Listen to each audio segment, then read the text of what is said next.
जय श्री माता जी।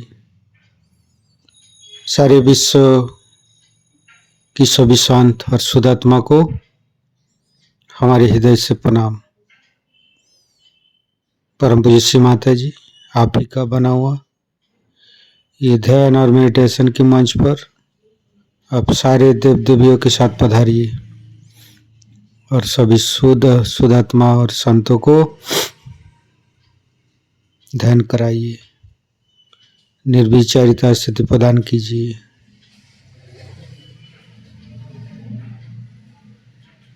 परम चैतन्य प्रदान कीजिए। परम पूज्य श्री माता जी, आपके श्री चरण कमल पर कोटि कोटि नमन।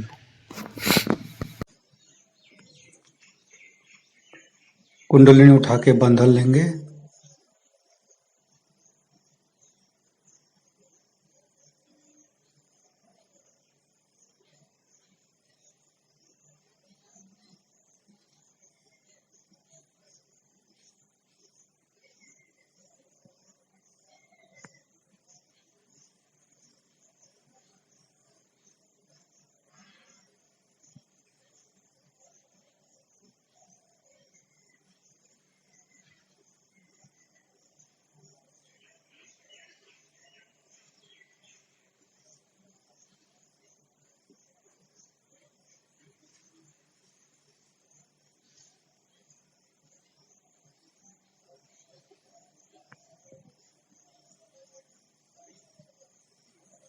तीनों महामंत्र। ओम तमेव साक्षात् श्री महालक्ष्मी महासरस्वती महाकाली त्रिगुणात्मिका कुंडलिनी साक्षात् श्री आदिशक्ति माता जी श्री निर्मला देवे नमो नमः।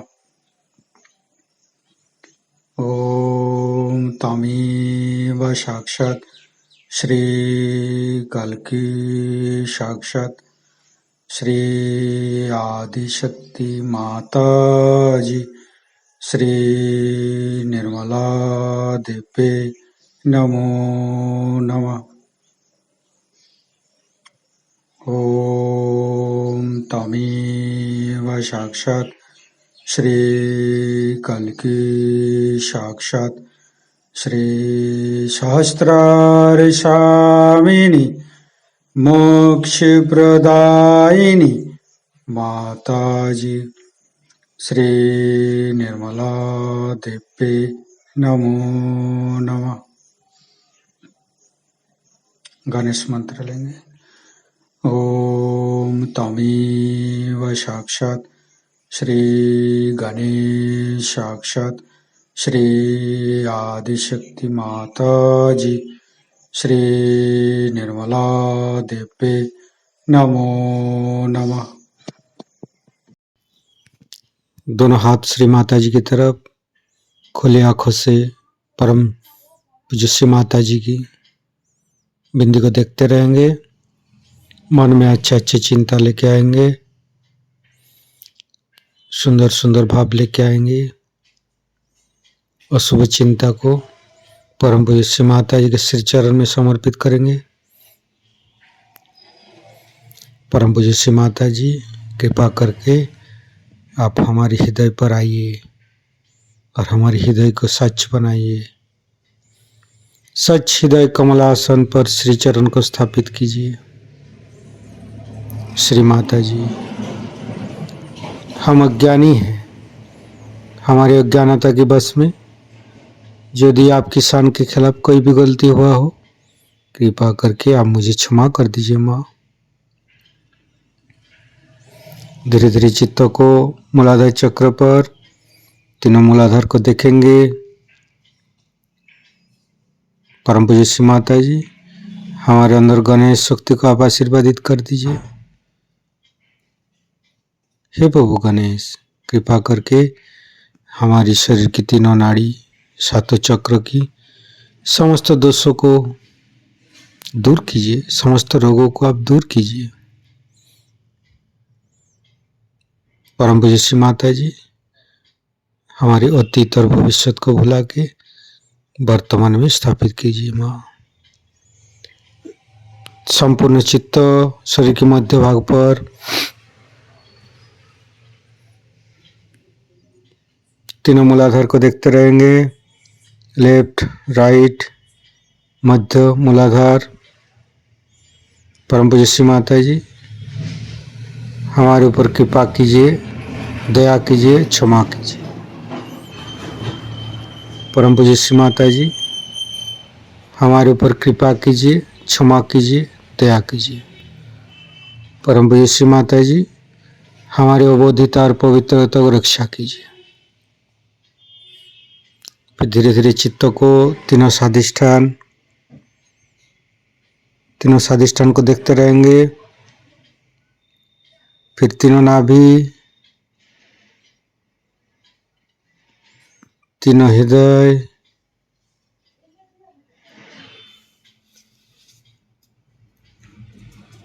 फिर वायु विशुद्धि,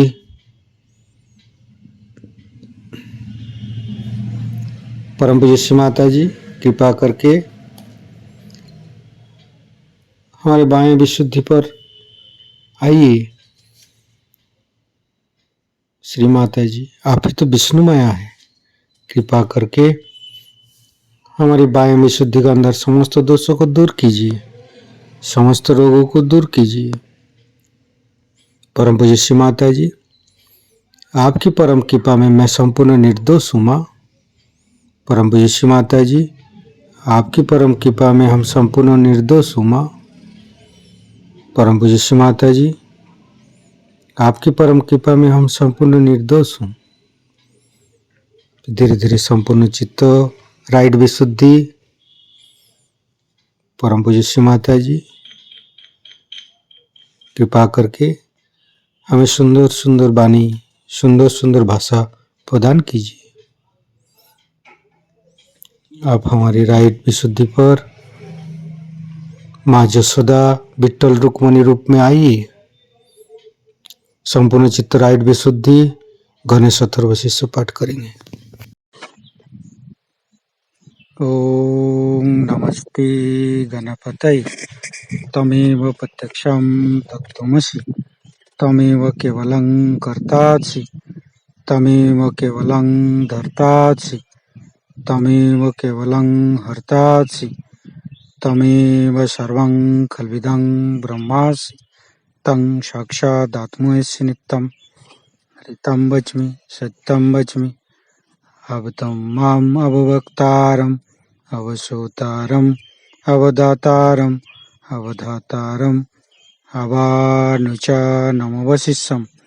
अवपश्चातात् अवपुरस्तात् अवोत्तरातात् अवदक्षिणातात् अवचोदातात् अवधरातात् सर्वतो मां पाहि पाहि समन्त्रात् तं वाङ्मयस्तं चिन्मयो तं आनन्दमयस्तं ब्रह्ममयो स्तं सच्चिदानन्दादित्योऽसि स्तं प्रत्यक्षं ब्रह्मासि स्तं ज्ञानमयो विज्ञानमयोऽसि सर्वं जगदं तत्तो जयते सर्वं जगदं तत्तोत्तिष्ठति सर्वं जगदं त्वयि लयमुच्यते सर्वं जगदं त्वयि पत्येति तं भूमिरापो नलो नीलो नमः स्तं चत्वारि वाक्पदानि स्तं गुणत्रयातीतो स्तं देहत्रयातीतो स्तं कालत्रयातीतो स्तं मूलाधारस्थितोऽसि नित्यं स्तं शक्तित्रयात्मक स्तं योगिनो ध्यायन्ति नित्यं स्तं ब्रह्मा स्तं विष्णु स्तं रुद्रस्तं इन्द्रस्तं अग्निस्तं वायुस्तं सूर्यस्तं चन्द्रमास्तं ब्रह्मभूर्भुवस्सुरं ज्ञानादिपूर्वमुच्चाय वर्णादि तदनन्तर अनुसारो परतरो अर्धेन्दु उल्लसितं तारेण ऋतं एतत्तव मनुष्यरूपम् अकारो पूर्वरूपम् अकारो मध्यम रूपम् अनुसारो शान्तिरूपम् बिन्दु उत्तररूपम् नादं संधानं संगीता संधि शैषा गणेश विद्या गणकऋषि निश्चित गायत्री छंद गणपतिर्देवता ओं गं गणपतये नमः। एकदन्ताय विद्महे वक्रतुण्डाय धीमहि तन्नो दन्ति प्रचोदयात्। एकदन्तं चतुर्हस्तं पाशमङ्कुशधारिणं रदं च वरदं हस्ते बिभ्राणं मूषकध्वजं रक्तं लम्बोदरं शूर्पकर्णकं रक्तवाससं रक्तगन्धानुलिप्ताङ्गं रक्तपुष्पे सुपूजितं भक्तानुकम्पिनं देवं जगत्तारणमच्युतम् आविर्भूतं च सृष्ट्यादौ प्रकृते पुरुषोत्तरम् एवं धारन्त्यो नित्यं स योगी योगिनो वर। नमो बृहत्पतये नमो गणपतये नमो पमतपतये नमस्ते अस्तु लंबोदराय दंताय विघ्ननाशिने शिवसुताय श्री वरदमूर्तये नमो नमः। साक्षात् श्री आदिशक्ति माता जी श्री निर्मला देवी नमो नमः। फिर संपूर्ण चित्त मध्य विशुद्धि पर परम पूज्य श्री माता जी, आप ही तो राधा कृष्ण है, कृपा करके हमें साक्षी भाव प्रदान कीजिए। संपूर्ण चित्त मध्य विशुद्धि पर फिर धीरे धीरे चित्त को फ्रंट आज्ञा बैक आज्ञा परम पूज्य श्री माता जी, हम अहंकार प्रति अहंकार को दूर करके हमारे शस्त्रार को खोल दीजिए। धीरे धीरे चित्त को शस्त्रार पर संपूर्ण चित्त शस्त्रार पर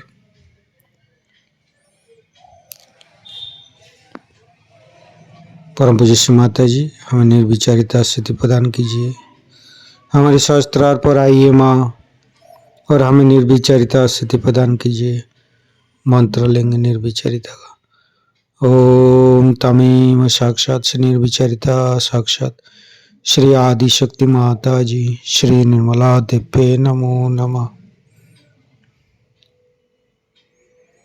संपूर्ण चित्त सहस्त्रार पर परम पूज्य श्री माता जी को अमृत बनी हम सहस्त्रार से ग्रहण करेंगे। तब मनुष्य इसको इस तरह से मान लेता है मानो ऐसे कि ये आपके जीवन का एक अंग है।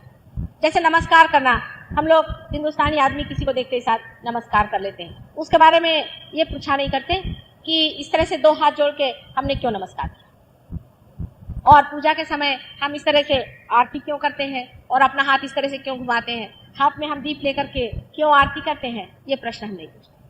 जैसा भी जो बताता है वैसे वैसे हम आरती करने लग जाते हैं, क्योंकि ये चीज़ सब रूढ़िगत हो जाने की वजह से हमारे लिए बहुत ही सरल और सहज हमारे अंदर हमारे व्यक्तित्व में बहुत ही आसानी से आ जाती। लेकिन हर पूजा के हर प्रकार में, उसके हर एक भावभंगी में या हर प्रकार की क्रिया में बहुत बड़ा अर्थ, बहुत उसका गहन मतलब होता है। हर पूजा में, हर मंत्र में और हर तरह की प्रेयर में भी एक महामंत्र होता है। जैसे कि ईसा मसीह की जो प्रार्थना है, जिसे कि हम लॉर्ड्स प्रेयर कहते हैं, इसमें बड़ा महामंत्र है। अल्लाह अकबर में बड़ा महामंत्र है, सोहम में बड़ा महामंत्र है।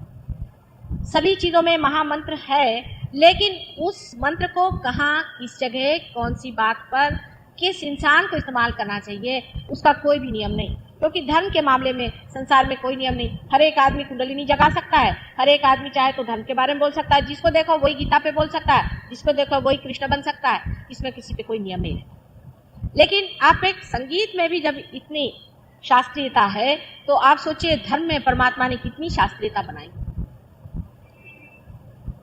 लेकिन इस मामले में एक तो आप अधिकारी भी होना चाहिए। तो अधिकार माने के लिए अपने यहाँ कहते हैं कि आदमी को ब्राह्मण होना चाहिए।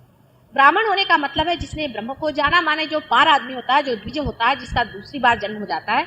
पक्षी को भी द्विज कहते हैं, जिसका कि दूसरे बार जन्म होता है। अब जिस तरह एक पक्षी का जन्म होता है कि पहले तो वो एक अंडाकृत होता है, एक अंडे जैसा बन जाता है और उसके बाद जब उसका ब्रह्मरंध्र टूटता है, या कहिए तो जब वो माँ पक्षी जब उसे चोंच से तोड़ती है, तब वो फिर से जन्मित होता है।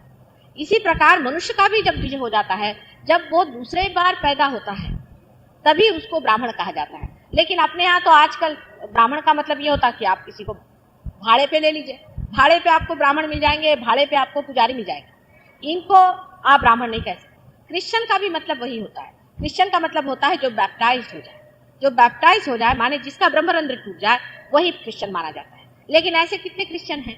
या आप मुसलमानों को, मुसलमान का भी अर्थ वही होता है।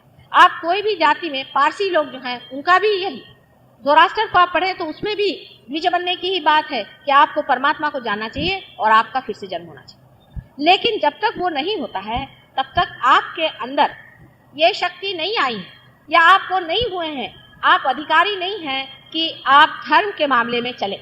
आप अपने आप से धर्म के मामले में नहीं चल सकते। बहुत से लोगों ने कल मुझे बताया कि माता जी हमने किताब पढ़ के और योग साधना की। सो बात ठीक नहीं। आप किताब पढ़ करके साधा एक पंखा नहीं ठीक कर सकते, तो आप क्या मनुष्य की जीवंत चीज कैसे कर सकते हैं? आपके अंदर उसका अधिकार होना नितांत आवश्यक है।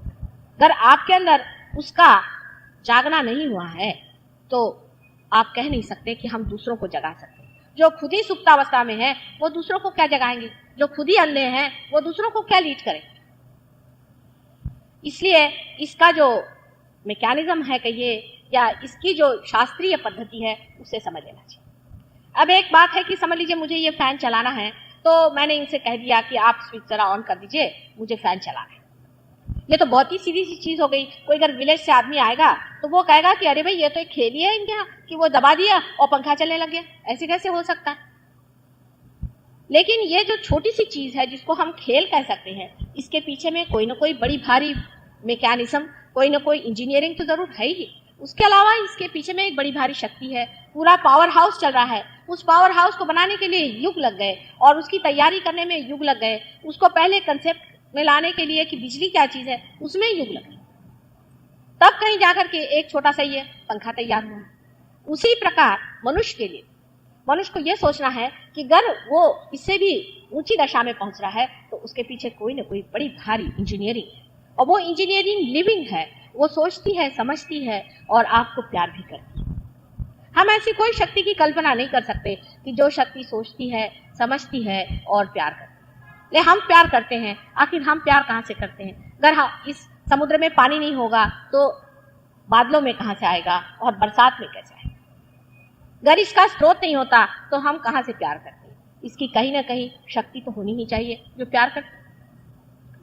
वो जो शक्ति है वो हमारे अंदर अत्यंत सूक्ष्म रूप से स्थित है और हमारे अंदर बसी हुई है। वो किस तरह से बसी हुई है, उसका मैकेनिज्म क्या है, ये मैं आपसे आज बताने वाली हूँ। हालांकि ये विषय जो है आज तक लोग बड़ा गौप्य, गोपनीय कहते थे और कहते थे ये सबको बताने का नहीं, ये थोड़े ही लोगों को बताने का होता है और बहुत ही थोड़े लोगों को लोग पार करते हैं। अभी एक यहाँ पर बहुत बड़े संत हैं महाराष्ट्र में, वो हमारे बारे में जानते हैं और उन्होंने कुछ लोगों से बताया कि माता जी ऐसे ऐसे हैं और ऐसे अवतार हैं। तो उनसे मिलने हमारे शिष्य लोग कुछ गए थे, तो उन्होंने कहा कि ये तो हम सब माता जी को मानते हैं, लेकिन ये हमारी समझ में नहीं आता कि आप जैसे सर्वसाधारण लोगों को माता जी 1-2 मिनट में क्यों पार करा। हम लोगों ने तो हजारों वर्ष की तपस्या करी। जब हम मेंढक थे तब से हमने तपस्या की, तब कहीं जाकर के हमारे अंदर वाइब्रेशन छूटे, और आप लोगों को माता जी ने क्यों दी? जब मैं उनसे मिली थी तो मुझसे भी उन्होंने यही प्रश्न पूछा कि हम लोग तो वहां से जंगलों में भाग आए हैं और आपने इन लोगों को दे दिया, और इतना ही नहीं आप इनको संरक्षित रखती हैं कि सर्वसाधारण समाज में रहें और आनंद में रहें। तो ऐसी क्या बात है इन लोगों की कि इनको आपने क्यों दिया? इसका कारण ये है कि आज कलयुग का अंत समय आ गया, कलयुग खत्म हो रहा है। अब सत्युग की शुरुआत हो चुकी, और सत्युग की शुरुआत हो चुकी है तो ऐसे मनुष्यों की जरूरत है जो सत्युग को समझें, जाने और उस पर पनपे और उसका आनंद उठाएं। उस नए आयाम शुरू होने का समय आ गया है, इसलिए कार्य हो रहा है। रही बात ये कि जिन्होंने वर्षों की तपस्या की है, क्या पता वही आज यहाँ पर सर्वसाधारण मनुष्य के रूप में बैठे हैं। नल और दमयंती के आख्यान के बाद एक बार नल को कहीं कल्कि मिल गए थे, तो उन्होंने कल्कि को पकड़ के कहा कि तुमने कली को पकड़ के कहा कि तुमने बहुत ही मेरे साथ अन्याय किया हुआ है और मैं तुम्हारा कुछ न कुछ बदला लूंगा। उनका अच्छा, आप मेरा बदला लेना चाहते हैं आप जरूर लीजिए, लेकिन पहले मेरा महात्म्य सुन लीजिए, मैं क्यों संसार में, मेरा कली का महात्म्य क्या है। उसने कहा कि जब कलयुग आएगा, जब मेरी कलुषता बिल्कुल अतिशय घोर हो जाएगी, संसार में त्राही त्राही हो जाएगी, और जब पृथ्वी रोएगी, उस वक्त में ऐसा चमत्कार होगा कि जो गिरी कंदरों में बहुत सारे लोग परमात्मा को खोज रहे हैं, वो सर्वसाधारण रूप में संसार में आएंगे और उनको उनकी जो खोज है उसका उत्तर मिलेगा, उसकी उपलब्धि होगी। यह आप लोगों को दिया हुआ प्रॉमिस है। और इस वजह से जब ये चीज घटित होती है तो इसमें इतनी शंका करने की कोई बात नहीं, क्योंकि ये पहले ही से सब प्लान्ड है, और अगर ये आपका हो रहा है तो ये आपके अधिकार में ही हो रहा है। इसके प्रति आपको कोई भी शासक होने की बात नहीं है, उल्टे इसमें पूरी तरह से अपने अधिकार से विराजमान होने की मैं बात कर रही हूँ। कुंडलिनी के बारे में चाहे कोई कुछ बताने से डरता हो, चाहे कुछ हो, मैं बिल्कुल नहीं डरती, क्योंकि जो आपकी माँ है उसके बारे में मुझे पूरी तरह से बताने में डरने की कौन सी बात है।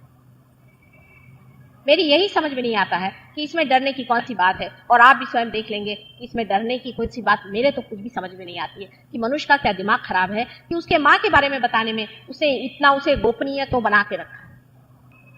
कुंडलिनी का जो सूक्ष्म हमारे अंदर स्थान है वो त्रिकोणाकार अस्थि जिसे मैंने दिखाया है, वो वहां पर 3.5 चक्रों में, 3.5 जिसको कहते हैं कुंडलों में, जिसको कि अंग्रेजी में कॉइल्स कहते हैं, कुंडलिनी स्थित होती है। कुंडलिनी अनेक तारों से बनी हुई है और वो अनेक तार एक साथ निगड़ित है। जब कुंडलिनी उठती तो सारी की सारी नहीं उठती है, उसके कुछ तार उठते हैं, फिर कुछ तार उठते हैं, फिर कुछ तार उठते हैं। जब इतने तार उसमें से उठाते हैं कि जो अपने ब्रह्मरंध्र को छेद दे, उस वक्त ही आपकी जिसको कहते हैं कि हम पार हो गए, वो स्थिति आ जाती है। हर एक आदमी के पास उसकी कुंडलिनी है, इसीलिए इसको मैं सहज कहती हूँ। सहज, सह माने आपके साथ, ज माने पैदा हुआ, आपके साथ पैदा हुआ, यह अधिकार योग का आपके साथ है और वो आप पाते हैं। लेकिन ये नहीं कि कोई भी देखो सो सहज सहज सब कहता है। कबीरदास जी ने कहा है वैसे ही, कल साहब सहज योग है, इसमें क्या करते हैं, सर के बल आप खड़े हो जाइए। वो कैसे सहज योग हुआ?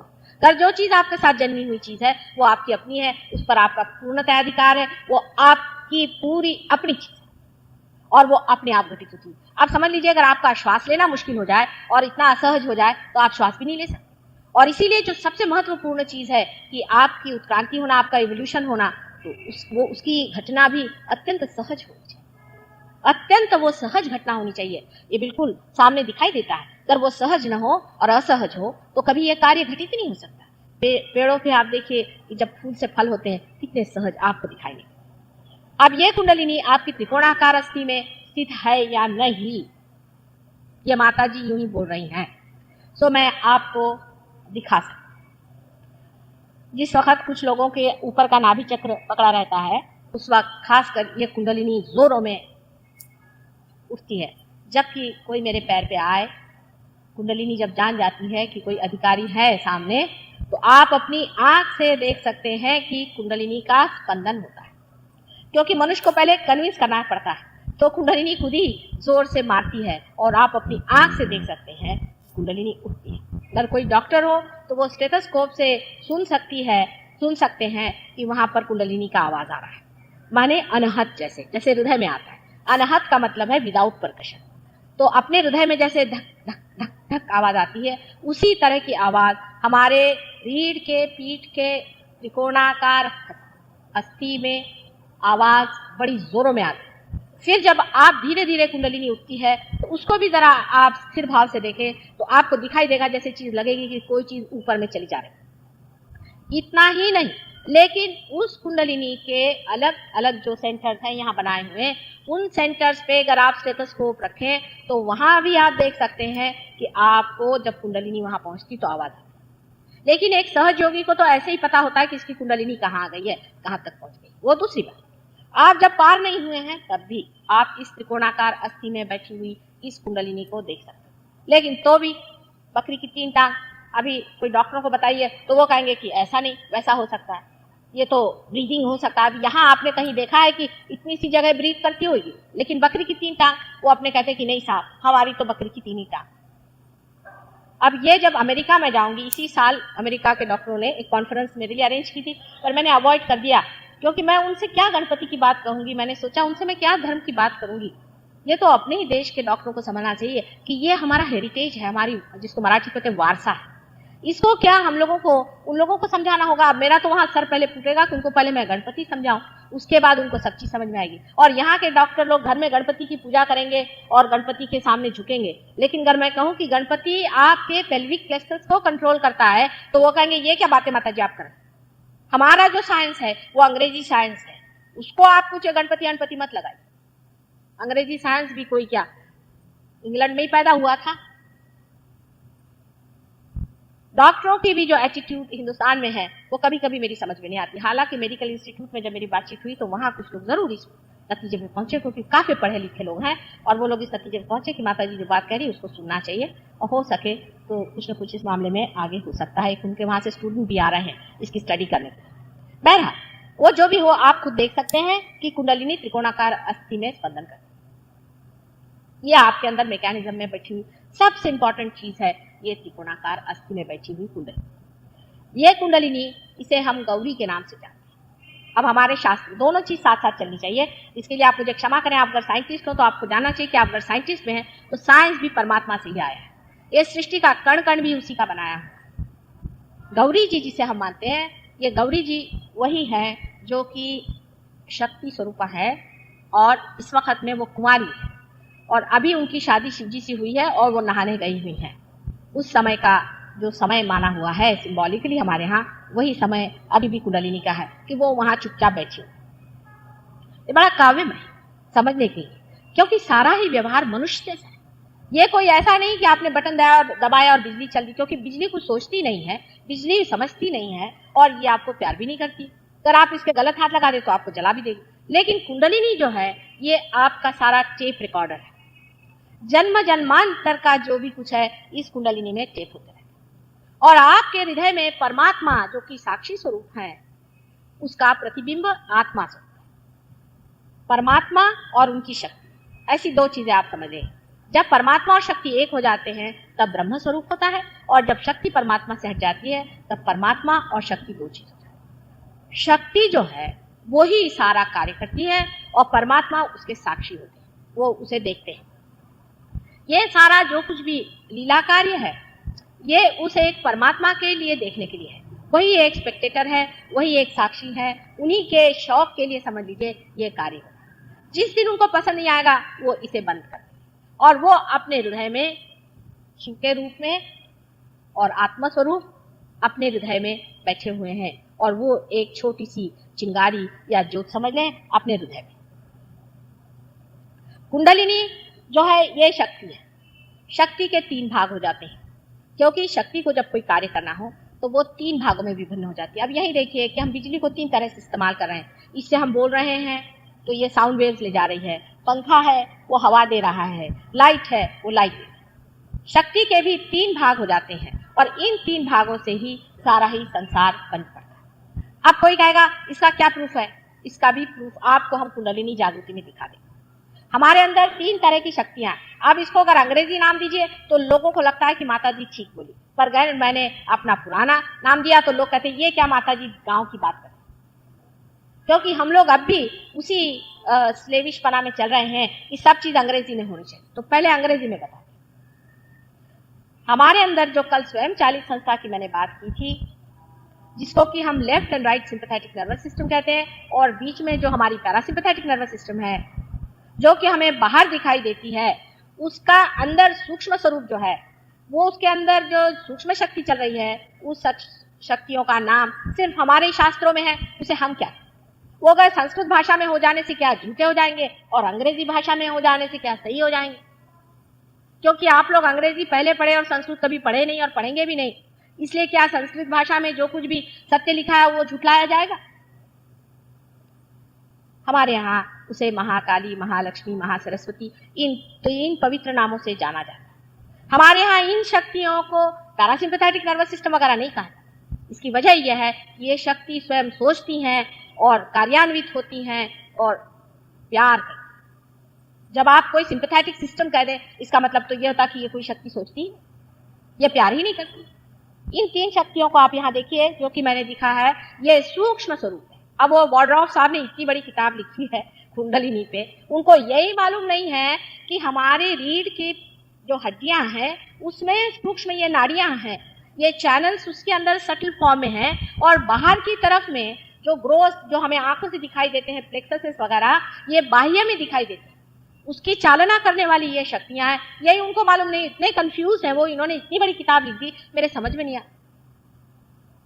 ये सूक्ष्म शक्तियां पीछे में हैं, ये दिखाई नहीं देती, लेकिन जो दिखाई देती हैं वो बाहर ये सिंपैथेटिक नर्वस सिस्टम और पैरासिम्पैथेटिक नर्वस सिस्टम दिखाई देती। उनको चलाने वाली जो शक्तियां हैं वो हमारे अंदर है, और ये 3 शक्तियां हैं, महाकाली, महालक्ष्मी और महासरस्वती। महाकाली शक्ति को मनुष्य में हम लोग पाते हैं जिस चैनल पे या जिस नाड़ी पर महाकाली के, उसे हम ईड़ा नाड़ी कहते हैं, सबका नाम का भी अर्थ है। और जिसको हम महासरस्वती कहते हैं वो पिंगला नाड़ी पर चलता है।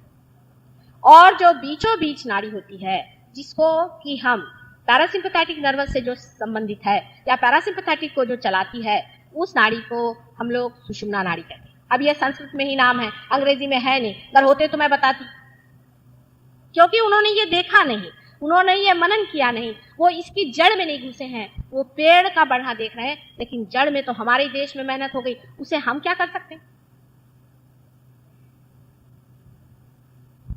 ये जो ईड़ा नाड़ी है और पिंगला नाड़ी है और सुषुम्ना नाड़ी है, ये आपके अंदर है, और इसे आप जान भी सकते हैं। अगर आप सहयोगी हो जाए तो आपको आश्चर्य होगा कि आपके अंदर इन्हीं 3 नाड़ियों से बैलेंस होता है।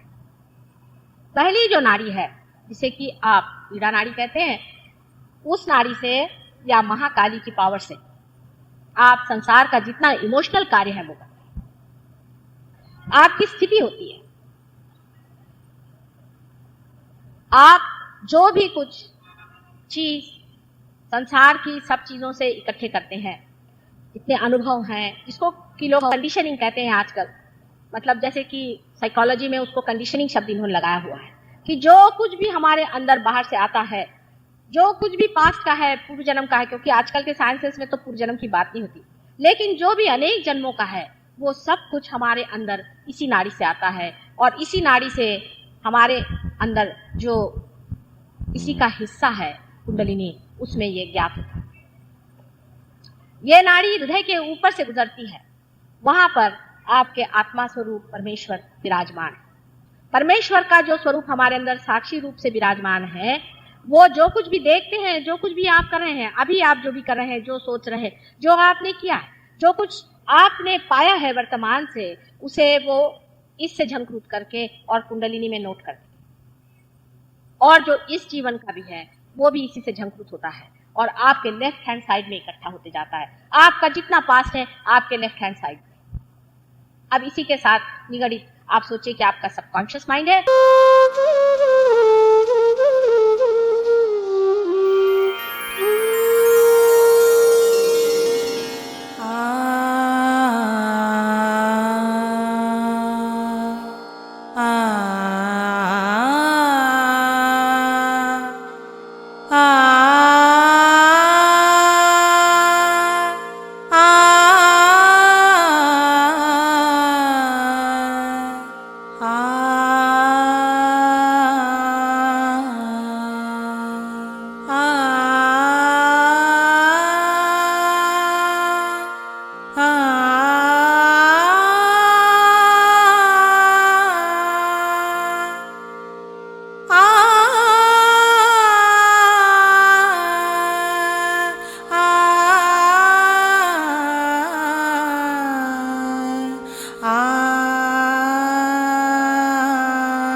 सुघर मधुर पुनि बंसी बजाई, सुघर मधुर पुनि बंसी बजाई, सुघर मधुर पुनि बंसी बजाई।